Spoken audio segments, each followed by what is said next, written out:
महापुरुषों प्यार से कहिए धन निरंकार जी। सतगुरु माता सुदीक्षा सबिंदर हर देव जी महाराज की जय।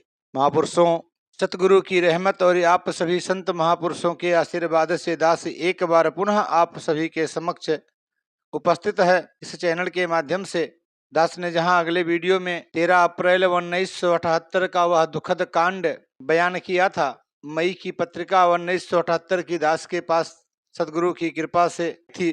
उसके आगे का उसी पत्रिका से उसमें गुरु वचनामृत, जिसमें सतगुरु बाबा गुरबचन सिंह जी महाराज ने 23 अप्रैल 1978 को पहाड़गंज में एक विशाल जनसमूह को संबोधित करते हुए अपने आशीर्वचन प्रदान किए थे।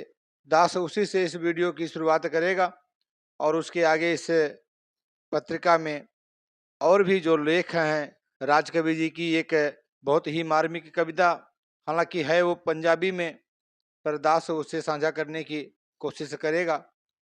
सब जो दाएं बाएं होंगे उसे आप बख्श लीजिएगा। पहले श्री गुरु वचनामृत। सतगुरु बाबा गुरबचन सिंह जी महाराज फरमाते हैं, साध संगत जी धन निरंकार, नाम है दारू सब रोगांदा, सबे दुख मिटावे नाम। नाम च शक्ति नो लोको, बिगड़ी गल बनावे नाम। जिस दी अख बिच नूर न होवे, राह उसनु दिखलावे नाम। स्वर्ग दा नक्शा बन जांदा ए, जिस घर भी बस जावे नाम।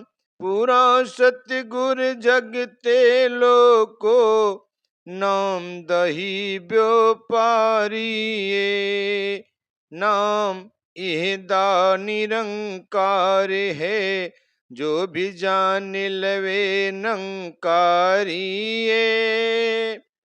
साध संगत जी धन निरंकार। साध संगत, आपने अभी तक सभी महापुरुषों से यही बातें सुनी हैं। सभी महापुरुषों ने सिमरन और सत्संग की बातें सुनाई हैं। इन सब को अगर इकट्ठा कर दिया जाए तो इसको हम कहते हैं कि यह नाम वाले लोग हैं। यह नामी जनों की सच्ची आवाज है। जब इनके जीवन में सेवा आ जाती है, सुमिरन आ जाता है, हर समय तू ही निरंकार मैं तेरी शरण हूँ कहते हैं और सत्संग करते हैं, तो वे ही सही अर्थों में नामी कहलाते हैं। यूं वैसे नाम का जपना कोई ऐसी महत्ता नहीं रखता। कुछ ऐसे लोग भी हैं जो परमात्मा का ज्ञान, इस निराकार का ज्ञान तो हासिल कर लेते हैं, लेकिन उनमें यह ज्ञान विद्यमान नहीं होता। इसकी जानकारी होते हुए भी यदि हमारा व्यवहार, हमारा चलन इसके अनुसार नहीं, तो इससे कभी भी हमारे मन की शुद्धि नहीं होती और ना ही हमारे जीवन में कोई परिवर्तन ही होता है। जो तन मन धन से हम सेवा करते हैं, सत्संग करते हैं, सुमिरन करते हैं, इसी से नाम हमारे मन में प्रविष्ट होता है। नाम कोई ऐसा शब्द नहीं कि जिस शब्द को हम ले लें तो हम नामी बन गए। नामी तो हम तब ही बनते हैं जब नाम को हम सही तरीके से जीवन में ढाल लें। हमारा भरोसा और विश्वास इस पर आ जाए, हम कभी भी विश्वास और यकीन से ना डगमगाएं, फिर तो यह दातार एकदम रक्षा करता है। जो आप में से अभी अमृतसर में गए, उन्होंने देखा कि नामी भक्तों की, बुजुर्गों की, महापुरुष भक्तों की कैसे रक्षा हुई। कितना भयानक समय दिखाई देता था, कितने गलत तरीकों से हम पर हमला करने आए, परंतु कैसे नाम ने हमारी रक्षा की। इस नाम ने ही भक्तों को हमेशा बचाया है। हमारे पुरातन इतिहास में भी इसी बात का जिक्र है। जब भी भक्तों को जो भी खत्म करने आया, वह खुद ही खत्म हो गया। जैसे सुलही खां पठान को गुरु साहिब जी को खत्म करने के लिए भेजा गया, लेकिन वह रास्ते में ही खत्म हो गया। जब भी सत्य असत्य की टक्कर होती है, सत्य की हमेशा ही जीत होती है। वैसे उस समय हमें विरोध दिखाई देता है, लेकिन समय बताता है कि सत्य में कितनी शक्ति होती है, कितनी महानता होती है। भक्त हमेशा नम्रता और प्यार करने वाले होते हैं और दातार इनकी रक्षा के लिए हमेशा हाजिर रहता है। दातार इनकी हर समय निगरानी करता है। यह भयानक से भयानक समय में भी इनको बचाता है। अतः यहाँ भी ऐसे नाम का वर्णन किया है। नाम है दारू सब रोगां दा, सभ्य दुख मिटावे नाम। यह नाम ही सब रोगों की औषधि है। यह सभी दुख मिटाने वाला नाम ही है। नाम के बिना और कोई ऐसी शक्ति नहीं जिसको हम दुखों का विनाश करने वाला माने। लेकिन हम सांसारिक शक्तियों को देखते ही हैं कि एक समय जो शक्ति हमारा सहारा बनती है, कुछ समय बाद ही वह हमारी दुविधा का कारण बन जाती है। उसी शक्ति से हमें तकलीफ शुरू हो जाती है। अतः संसार की शक्तियों का हिसाब किताब कुछ ऐसा ही है। केवल नाम ही एक ऐसी महान शक्ति है जो हमेशा ही हमारा सहारा बनी रहती है, हमसे कभी भी दूर होने वाली नहीं। यह शक्ति सदैव रहने वाली है। इसमें जो ताकत है इसको कोई झुठला नहीं सकता। यह शक्ति इस जीवन में भी हमारे साथ है और यदि यह जीवन ना रहे, यह शरीर ना रहे, तो भी यह हमारे साथ रहने वाली शक्ति है। अभी अभी जिन भक्तों ने संतों को बचाने के लिए अपना शरीर लगाया, जब तक उनमें एक श्वास भी था वे तुही निरंकार का सुमिरन कर रहे थे। ऐसे महान भक्तों को इस समय दुनिया के लोग चाहे कुछ भी कहें, लेकिन बाद में जो इतिहास बनेगा वह सही अर्थों में इनका यश करेगा। इसमें कोई संदेह नहीं कि जब भी किसी का शरीर जाता है, महापुरुष को उसका दुख होता है, चाहे वह कोई भी हो। यह पंच भौतिक शरीर को छोड़ने पर हमें इनका दुख होता है, लेकिन जो शरीर इस नाम के लेखे लगता है वह ही महान हुआ करता है। वह ऐसा होता है जिसकी याद दुनिया में हमेशा ही विद्यमान रहती है। अतः जिन भक्तों ने अपनी अपनी जानें तक लगा दी अथवा जिन्होंने अपने शरीर पर कई प्रकार की चोटें होते हुए भी दातार प्रभु की याद नहीं छोड़ी, हमें उनसे प्रेरणा लेनी चाहिए और उनके आदेशों को और आगे बढ़ाना चाहिए, क्योंकि हमें भी सभी के लिए जीना है और सभी के लिए मरना है। अतः यही हमारा जीवन लक्ष्य होना चाहिए और इस लक्ष्य की प्राप्ति के लिए आगे बढ़ते ही रहना चाहिए। हमें कभी किसी घबराहट में नहीं आना चाहिए, क्योंकि हम कहते हैं कि हे दातार, यह तन भी तेरा है, मन भी तेरा है और धन भी तेरा है। दातार के लिए यदि तन मन धन लगे तो हमें किसी प्रकार की चिंता नहीं होनी चाहिए। हमें सेवा सुमिरन और सत्संग के उत्साह में कभी ढील नहीं करनी चाहिए।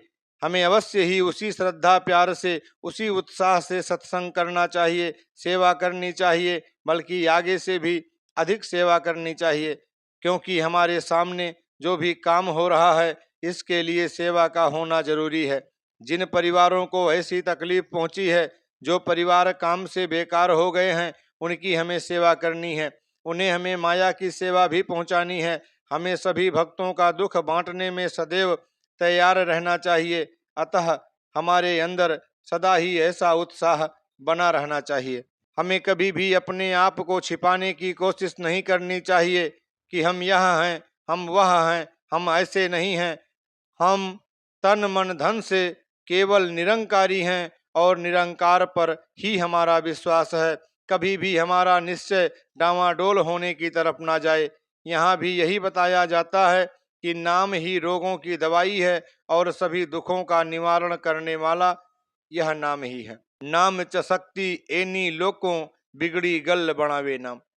इस नाम में इतनी शक्ति होती है कि यह बिगड़ी बात को बना देता है और जो भी कोई बिगड़ी बात नजर आती है यह उसको सुलझा देता है।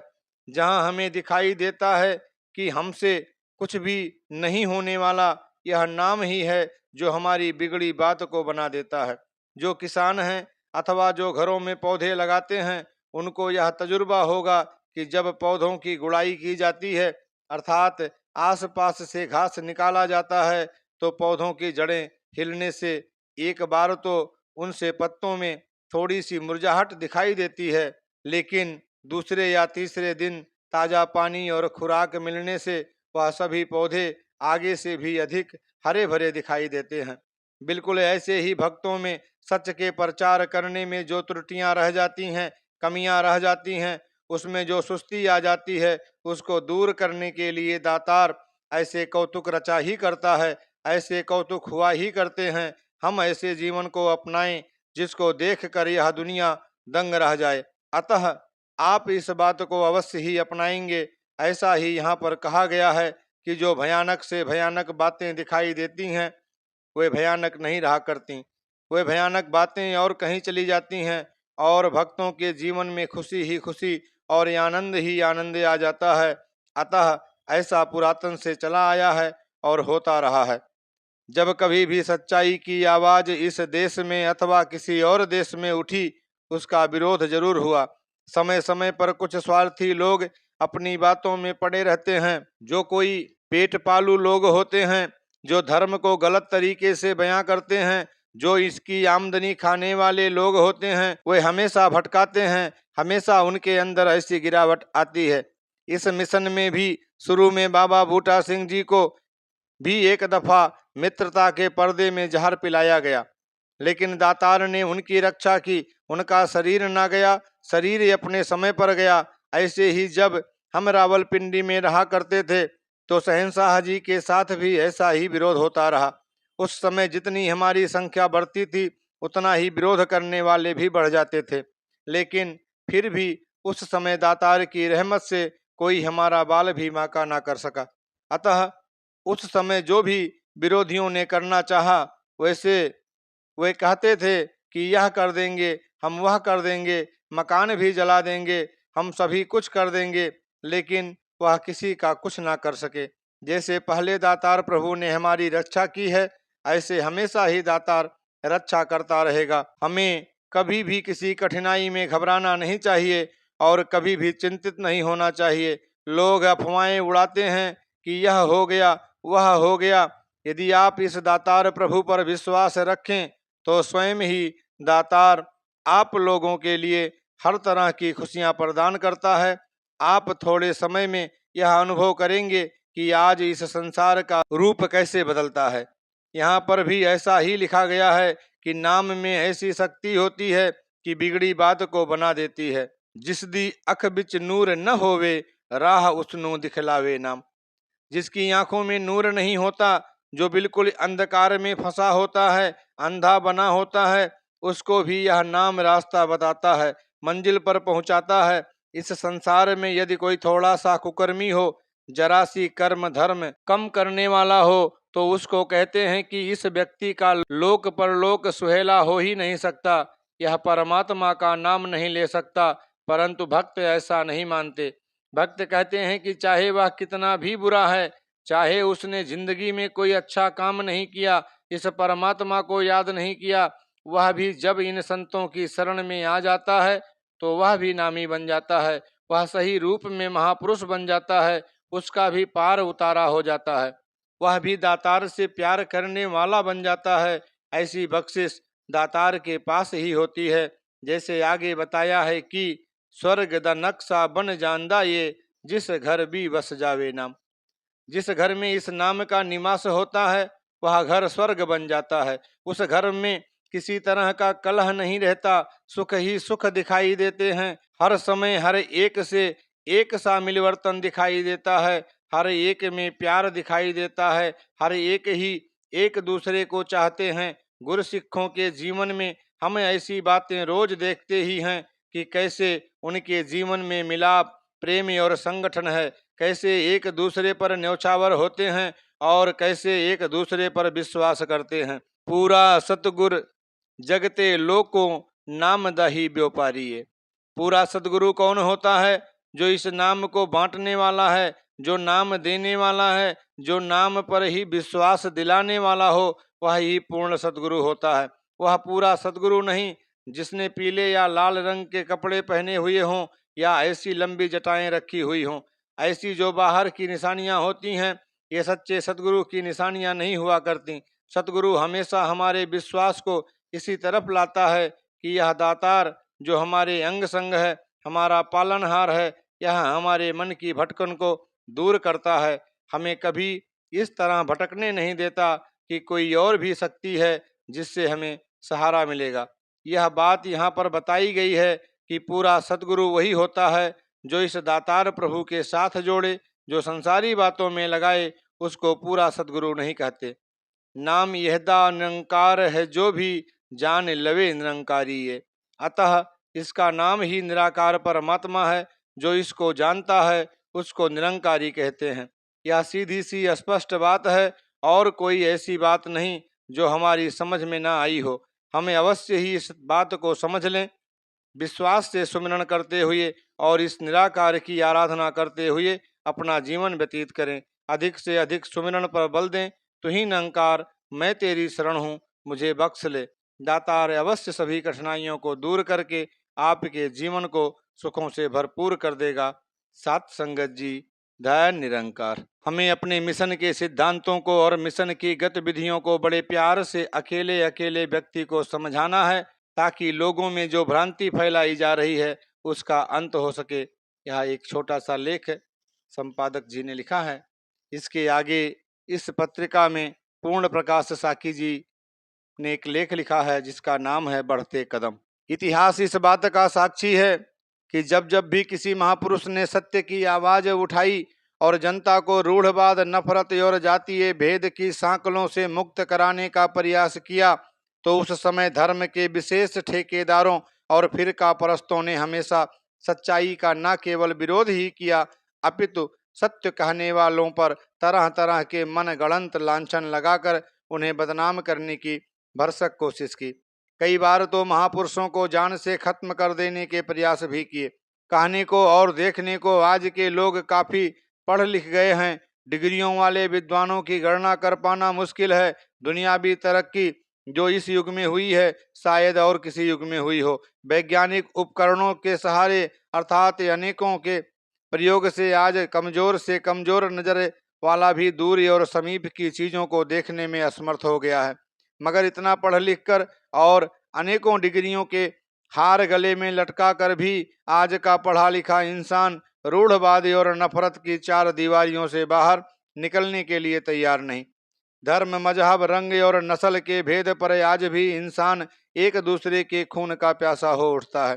गोया जाहिरी धर्म के मामले में इंसान की बुद्धि आज भी जड़ है और आज का यह बेचारा इंसान अपनी बुराई या भलाई सोच पाने में बिल्कुल असमर्थ है। धर्म या मजहब के दो चार नारे या जलते हुए भाषण आज के इंसान को पागल बनाने के लिए काफी हैं। निरंकारी बाबा का आज दोष केवल इतना ही है कि वह संसार के लोगों को हिंदू, सिख, ईसाई, मुसलमान या ऐसा ही कुछ और ना बनाकर केवल एक ऐसा मानव बनाना चाहता है जो केवल अपनी ही नहीं दूसरों की भलाई सोच सके, जो अपने ही नहीं दूसरों के दुख दर्द को भी अपना दुख दर्द समझ सके और जो मानव होने के नाते मानव से प्यार कर सके। परंतु कुछ स्वार्थी और सांप्रदायिक लोग नहीं चाहते कि इंसान इंसान बन सके, क्योंकि ऐसे लोग यह भली प्रकार समझते हैं कि यदि मानव सही मानव बन गया तो उनकी दुकानदारी बंद हो जाएगी। आप स्वयं ही सोचिए कि यदि प्रभु भक्तों को इस बात का विश्वास हो गया कि जिस भगवान अल्लाह, गॉड या वाहे गुरु को वे लोग धार्मिक स्थानों या अन्य किन्हीं जगहों पर ढूंढ रहे हैं वह सर्वव्यापी और कण कण में मौजूद है एवं इस प्रभु को विधि अनुसार हर जगह देखा और मिला जा सकता है, तो क्या हाल होगा इन धार्मिक स्थानों का और क्या बनेगा इन कथित धार्मिक नेताओं का। मुझे आपसे कहना सिर्फ यह है कि आज का यह धर्म युद्ध किसी विशेष व्यक्ति, जाति और गुट के साथ नहीं अपितु अज्ञानता और अंधेरों के साथ है। मैं और आप केवल सिपाही हैं। निरंकारी बाबा ने हमारे हाथों में ज्ञान का रोशन दीपक दिया है, जिसकी रोशनी में हम सच और झूठ की परख कर सकते हैं अथवा सत्य का मार्ग भी भली प्रकार देख सकते हैं। परंतु याद रखिए, इस युद्ध के मूल हथियार हैं सिदक, विश्वास, भरोसा, नम्रता, प्रीति और प्यार। आवश्यकता है केवल इन शस्त्रों के निरंतर प्रयोग करने की। मरते होंगे दुनिया वाले, परंतु हम इस तथ्य को भली प्रकार जानते हैं कि मौत केवल शरीर को होती है, आत्मा को नहीं। और यह भी सत्य है कि एक ना एक दिन शरीर का त्याग अर्थात शरीर की मौत आवश्यक है। आप या मैं कोई भी अपने शरीर को उस घड़ी से 1 मिनट के लिए भी अधिक नहीं रख सकते, जो प्रभु की ओर से निश्चित है। सच्चाई और परमार्थ की खातिर जान देने वाले लोगों के गुणगान आज भी इतिहास के पन्ने कर रहे हैं। बस 5 प्रणों में से केवल पहला प्रण प्रतिपल याद रखिए और दातार प्रभु को अंग संग एवं सदा सहाई मानकर अपने कर्तव्य पथ पर आगे बढ़ते जाइए। रुकावटें पहले भी सत्य के मार्ग पर चलने वालों की राह में आई हैं, परंतु वे कभी सत्य पथ से विचलित नहीं हुए। रुकावटें आज भी आ रही हैं, पर ये हमारा मार्ग रोक पाने में हमेशा की तरह आज भी असमर्थ होंगी, क्योंकि प्रभु हमारे साथ है और सतगुरु का वरद हाथ है हमारे सिरों पर। इसके आगे इस पुस्तक में एक लेख लिखी है नम्रता बहन पद्मा जी चंडीगढ़ वाले। निवण सो अकरू खिवण गुड़ जेबा मणिया मन ऐत्रय मयणे बेसुकर ता बसिया विकंत। नम्रता एक विशेष गुण है। इस पर चलने वाले हमेशा के लिए विजयी हुए हैं। इस संसार में दुख ही दुख है, कदम कदम पर कठिनाइयों का सामना करना पड़ता है, परंतु इस नम्रता के सहारे हम बड़ी आसानी से और बड़े संतोष से जीवन यात्रा में सफल हो सकते हैं। मानव जीवन के लिए नम्रता का होना आवश्यक है। यह सुख का मूल, दुखों में सहारा और गृहस्थ का आनंद है। नम्रता मनुष्य के हृदय में एक पावन शक्ति है। अगर संसार बंधा हुआ है तो केवल मात्र नम्रता की डोरी के साथ। हमें अपनी जिंदगी को स्वस्थ रखने के लिए जैसे और कई वस्तुओं की जरूरत पड़ती है, ठीक वैसे ही नम्रता का होना जरूरी है। नर्म स्वभाव वाले व्यक्ति के सामने कोई शक्ति ठहर नहीं सकती, यहाँ तक कि नम्रता के आगे तलवार भी झुक जाती है। संसार में जो काम सीखना हो, सिखाने वाले के सामने नतमस्तक होना पड़ता है। कोई मनुष्य शिष्य भावना से जब किसी ब्रह्मवेत्ता के पास जाता है और नम्रता से उनके आगे प्रार्थना करता है कि हे प्रभु, मैं आपकी शरण में हूँ, आज से मैं आपका अनुयायी हूँ और आप मेरे स्वामी हो, मुझ दीन पर कृपा कर अपने निज स्वरूप का ज्ञान देकर निहाल करो। बस इतना कहने से दयालु सतगुरु उस आदमी के गुण अवगुण न देखते हुए उसे एक पल में ज्ञान रूपी नेत्र बख्श के अपने चरण कमलों का भंवरा बना लेते हैं। यह नम्रता का प्रभाव अथवा गुण है। अगर हम प्राचीन इतिहास को खोजते हैं तो हमें ज्ञात होता है कि जिन महापुरुषों का नाम हम बड़े चाव से जुबां पर लाते हैं अथवा जिन्हें हम आदर की नज़र से देखते हैं और जिनके गुण वर्णन करने में असमर्थ हैं, वे सभी महापुरुष नम्रता के पुजारी थे। केवल यह ही नहीं, बल्कि सफलता उनके चरण चूमती थी। सीता स्वयंवर के समय लक्ष्मण और परशुराम का जो विवाद हुआ, उसमें परशुराम जी के क्रोध की सीमा नहीं थी। उस समय श्री रामचंद्र जी महाराज ने नम्रता का आसरा लेकर परशुराम जी के क्रोध को पानी कर दिया। इसीलिए यह स्पष्ट है कि नम्रता एक गुण है, जैसे मिठास और सुंदरता इत्यादि। नम्रता समाज की उन्नति के लिए एक सीढ़ी है। देश की उन्नति, परिवार की उन्नति, जाति की उन्नति के लिए किसी संस्था की उन्नति का एकमात्र साधन नम्रता है। वास्तव में नम्रता को आध्यात्मिक भाषा में मनुष्य के झुकने को कहा जाता है। नम्रता अपने में करोड़ों ही गुणों को छुपाए हुए है। नम्रता परोपकार, दया, सहिष्णुता जैसे गुणों की जननी है। महात्मा गांधी का जीवन हमारे सामने है, जो नम्रता के अवतार थे। नम्रता के आधार पर ही वह अंग्रेजों से भारत को स्वतंत्र कराने में सफल हुए। विनम्र महापुरुष का कोई दुश्मन नहीं होता, वह तो अपनी नम्र वाणी से सभी का मन मोह लेता है। कोयल किसी को कुछ देती तो नहीं, लेकिन उसकी स्वा को मिटाने वाली तू तू की बोली सुनने के लिए सभी अभिलाषी रहते हैं। बिल्कुल ऐसे ही हमारी बोली खाण जैसी मीठी और मक्खन जैसी मुलायम होनी चाहिए, ताकि सुनने वाले को वह एकदम इस सच्चाई की ओर प्रेरित करे। संगत वही श्रेष्ठ मानी जाती है जहाँ इस निराकार की अनुभूति कराई जाए, और वह संगत निश्चित ही नम्रता वाले लोगों की होती होगी। भगवान तो हर जगह हैं, परंतु हमारी संगत सबसे श्रेष्ठ मानी जाती है, क्योंकि एक तो यहाँ सच्चाई मिलती है और दूसरा इसको पाने वाले नम्रता रूपी सागर में गोते लगाकर सितारों की तरह चमक रहे हैं। नम्रता का दृश्य यहीं देखने को मिलता है और कहीं नहीं मिलता। आज संसार अहंकार की अग्नि में जल रहा है। नम्रता के बिना आदमी पहले से भी ज्यादा डरा हुआ है। इस अशांत संसार को शांति का संदेश देने के लिए नम्रता का होना जरूरी है। सबसे पहले हम नम्रता के पुजारी बन जाएं, फिर ही सागर को आवाज देने का लाभ होगा। नम्रता के पुंज बनने से वह दिन दूर नहीं जब यह सारा संसार इस सच्चाई को पाकर शांति, आनंद और सुखी जीवन व्यतीत करेगा। इसके आगे इसमें एक गीत लिखी है नया समाज राम प्रसाद विकल जी का। मानवता के अमर सपूतों नया समाज बनाना है, जन जन की जीवन बाती पर प्रेम का तेल चढ़ाना है। रूढ़वादिता तंग दायरों की ये चाहर दीवारी, मानवता में दानवता फैलाती दुखदाई भारी। घृणा द्वेष पर पंच पूर्ण बातें दुख दारुण हैं सारी, धधक रही है ज्वाला चहुं दिस गई मनुज की मति मारी। कहीं धाय धाय कहीं टाय टाय कोई त्राहि त्राहि चिल्लाता है, दुष्कर्म करे मानो फिर भी तो धर्म का ढोल बजाता है।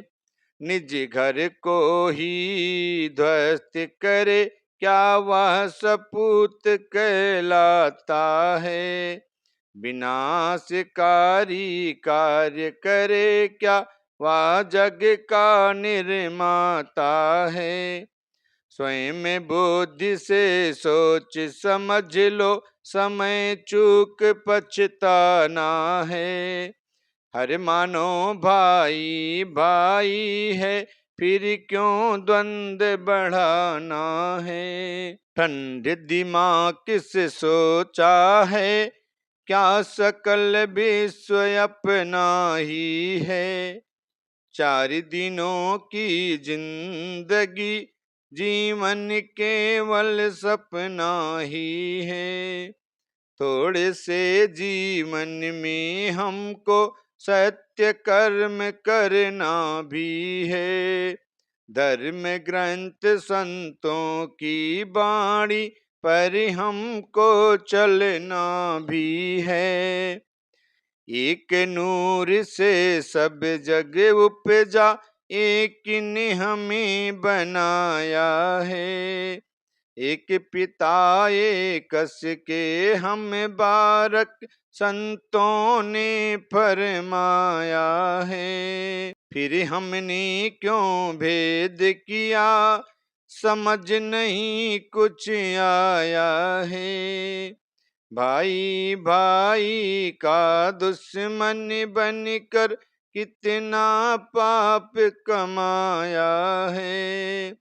जाति पाति और वर्ण भेद का हमको भेद मिटाना है, विकल रहेंगे मिलजुल कर अब स्वर्ग धरा पर लाना है। मानवता के अमर सपूतों नया समाज बनाना है, जन जन की जीवन बाती पर प्रेम का तेल चढ़ाना है। इसी पुस्तक में एक हरीश कालरा जी सहारनपुर वाले लिखते हैं, लेख अनजान रहे। हाय पानी पानी पानी, सूर्य की किरणों से चमचमाता रेगिस्तान का रेतीला इलाका, जहां आज तक मुसाफिर भटकता हुआ मृग तृष्णा के कारण अपने प्राण त्याग देता है। बस उस मुसाफिर की राम कहानी खत्म, क्योंकि उस मुसाफिर की सब दिशाएं बंद हो जाती हैं। जिस राह पर चलता है रेत ही रेत पैर के तलवों को जलाकर राख कर देती हैं, इसी प्रकार आज का इंसान धार्मिक आडंबरों की मृग तृष्णा में अपने प्राण त्याग देता है। उसे अपनी सही दिशा का ज्ञान नहीं रहता, अनजान राहें उसका मार्गदर्शन करती हैं, सही मंजिल का ठिकाना नहीं है, मानव धर्मों की आड़ में कुछ भी करने को मजबूर हो जाता है। धन की लालसा बढ़ने लगती है, नास्तिकता पैदा होने लगती है, भाई की भाई के साथ आपस में नहीं बनती, बाप बेटे में नफरत की दीवार खड़ी हो जाती है। इस नफरत को देखकर ये पंक्तियां याद हो आती हैं। राहें उल्फत में कोई दिया जलाया होता, उल्फत के गुलिस्तां में कोई फूल खिलाया होता। दरिया की रवानी पे कई बांध बनाने वालों, जज्बाए नफरत पे कोई बांध बनाया होता। सच तो यह है कि मानव अपने आप को मानव कहलाने का हकदार नहीं है, क्योंकि मानवता नाम की वस्तु से अनभिज्ञ है। इस समय से घबराने की जरूरत नहीं होती, निराश या हताश होने की भी जरूरत नहीं होती। जरूरत होती है सब्र की, धीरज की, सूझबूझ की, होश हवास को कायम रखने की, क्योंकि यही वह समय होता है जब मानव का उद्धार करने के लिए दातार प्रभु की कृपा बरसती है। हाँ, इस समय पर भी जो टीलों की तरह सीना तान कर खड़े रहते हैं, वे ज्ञान वर्षा की पूर्ण कृपा प्राप्त नहीं कर पाते। जो झुक कर किसी ब्रह्म वेत्ता की शरण में गिर पड़ते हैं, उनका बेड़ा पार हो जाता है, प्रेम की गंगा उनके हृदय में बह निकलती है। इस पत्रिका में एक और लेख लिखा है, के.एल. धवन जी ने इसको लिखा है। वो लिख रहे हैं, परम पूजनीय बाबा जी एवं श्रद्धेय राजमाता जी, आपके चरण कमलों में धन निरंकार। निवेदन है कि आपकी विश्व कल्याण यात्रा की सफलता पूर्वक समाप्ति पर हृदय अति प्रसन्न हुआ। आपकी संसारी जीवों पर अपार कृपा है, जिनके कल्याण के लिए आपने अपने सभी सुखों को पूर्ण रूप से त्याग रखा है। परंतु सकल सुखों के भंडार बाबा जी, फिर भी यह चंचल मन सब कुछ देखते हुए भी अपने स्वार्थ के लिए अनेकों अनेकों विचारों की दल दल में डूबा नजर आता है। दातार, आपके रहमत भरे हाथों ने कई बार मुझे इस दलदल से निकालने के प्रयत्न किए, कभी चुपके से प्रेरणा करते हुए, कभी अपनी झलक दिखलाकर बुलाते हुए, कभी हाथ पकड़कर खींचते हुए, कभी जोर से समय का थप्पड़ लगाकर और फिर पुचकारते हुए, और फिर कभी सच्चे मित्र की भांति समझा बुझाकर गलत मार्ग से हटाकर सच्चे मार्ग पर लगाते हुए, और इस पर भी न मानने पर कभी दुख और कलेश की बिजली कड़काकर सूचित करते हुए, हे मेरे दातार, मुझे तो आपकी इस बेअंत कृपा का पता ही नहीं कि कब कब और किस किस तरह से आपने मुझे ऊपर खींचा है, मगर मैं इतना नालायक हूं कि सदा आपसे अपने आप को छुपाता रहा और चोर की भांति अब भी भाग रहा हूं, और ये आपकी रहमतों की धारा को कभी अपनी तरफ नहीं आने दिया, और इस धारा के आगे कितनी कितनी रुकावटें खड़ी की, कैसे कैसे बहाने ढूंढता रहा, यहाँ तक कि पूजनीय बाबा जी, मुझे तो आपकी इस अपार कृपा का भी भरोसा न रहा, और आपकी आराधना ने, शक्ति ने मेरे सब विचारों को निष्फल बनाकर आपके चरण कमलों में इन आशाओं के साथ ला फेंका है कि आपकी करुणामयी रहमत सभी जीवों पर बरस रही है। परंतु फिर भी मैं इस सत्य को यथार्थ रूप में ग्रहण नहीं कर पाता, और यह अज्ञानता के बस भांति भांति की कल्पना करके सुखी और दुखी हो रहा हूँ। मगर हे मेहरो करम के भंडार, अब तो दास पर ऐसी कृपा हो जिससे मेरे हृदय से अज्ञान का पर्दा फट जाए, मोह दूर हो जाए, और दास आपके इस खेले और ज्योति स्वरूप के असली स्वरूप को समझकर आपका अपना बन जाए। इस केवल दृष्टि के साथ आपके चरणों की शरण का आसरा लूं कि केवल चरणों की शरण में ही सब सुखों का वास है, और जिस पर चरण शरण की रहमत हो जाती है, उसको विनाश का, वियोग का, शस्त्रों का, मृत्यु का भय नहीं रहता, अर्थात वह भय की सभी कल्पनाओं से मुक्त हो जाता है, और हर समय आपके मुस्कुराते हुए मनोहर मुख की छटा के आनंद सागर में डूबा रहता है। हे महामोक्ष के धाम, अगर दास के हृदय की ऐसी गति को देखते हुए मेरे साधन और पुरुषार्थ की प्रतीक्षा में मौन रहे, तो यह दास अपने इस प्रश्न के उत्तर की सदा सदा ही लड़ाई लड़ता रहेगा, और विजय होने की प्रतीक्षा इस प्रकार करना नजर आएगा कि आपका और दास का इन शब्दों द्वारा युद्ध मुझ में समाओ इस तरह, तन प्राण का ज्यों तौर है, जिसमें न फिर कोई कहे मैं और हूँ तू और है। और पूजनीय बाबा जी, अगर इस युद्ध में मेरी हार हुई तो मेरी आखिरी भिक्षा रूपी बाण इस प्रकार होगा, जो बिगड़ेगा तेरा सतगुरु जी, मेरा क्या बिगड़ेगा, केवल आपका केयल धवन।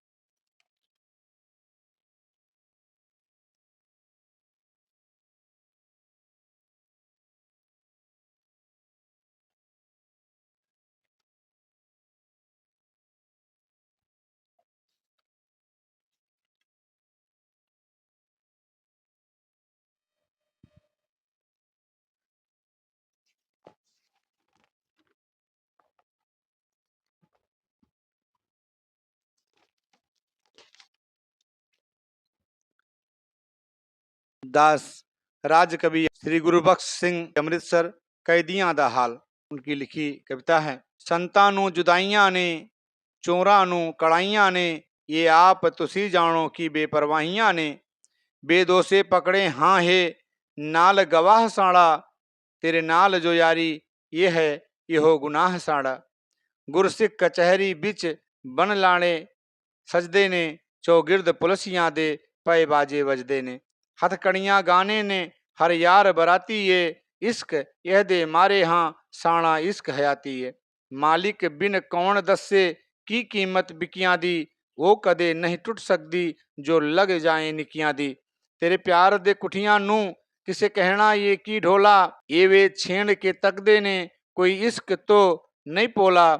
माइया बिच बैठे हाँ हैं जेल दी था बाबा, पये घोड़ियां गांधे हाँ तेरा ले ले ना बाबा। कोई थोड़ नहीं राज कभी तेरे प्यार दी भुख डाड़ी, तेरे दर्श करा आके दीदार दी भुख डाड़ी। आज सो नाल होवे मेले बधाइयां ने सखियां नू, साला हर पल दीद मिले भर आइयां अखियां नू। अज मुखियां जुदाइयां ने सदरा नसे आइयां ने, जानन वो राज कवि जिन्हा प्रीता पाइयां ने, जानन वो राज कवि जिन्हा प्रीता पाइयां ने। दास इस वीडियो को यहीं पे विराम देगा।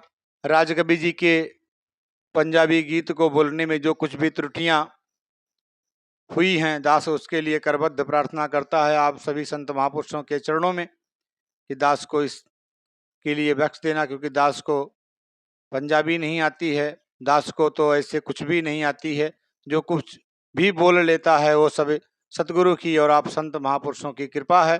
तो दास के सभी धृष्टताओं को क्षमा करते हुए आप सब अपना वरद हस्त दास के और दास के परिवार पे बनाए रखिए, जिससे दास भी सतगुरु के आदेशों और उपदेशों पर चलता हुआ अपना लोक सुखी और परलोक सुहेला कर पाए।